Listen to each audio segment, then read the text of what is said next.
At pressure outlet boundaries, you specify the static gauge pressure, which is the static pressure of the environment into which the flow exits.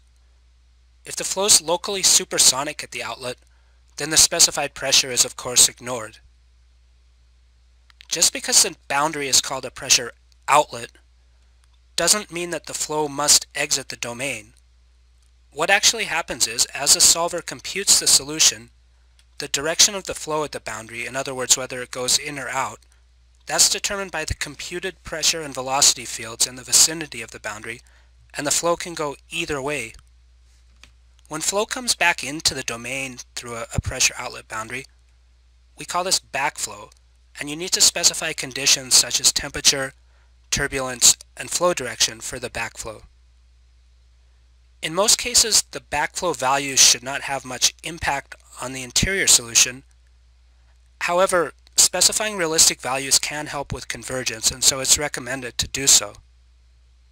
Pressure outlet boundaries can be used as free boundaries in external and unconfined flows, and there's an option to specify a target mass flow rate. So when you do this, the solver adjusts the pressure to try to make the flow achieve the mass flow rate value you enter in the panel. Pressure outlet boundaries can be used for both compressible and incompressible flows, and for compressible flows there's an option to apply a non-reflecting outlet boundary condition as well.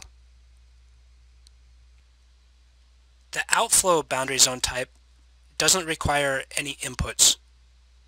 What happens at this kind of boundary is that the solution is extrapolated from the interior neighboring cells, and a zero diffusive flux condition is applied for all of the variables except for pressure, and a mass conservation condition is imposed. The outflow boundary condition is appropriate where the flow is fully developed. There are some important limitations to this boundary.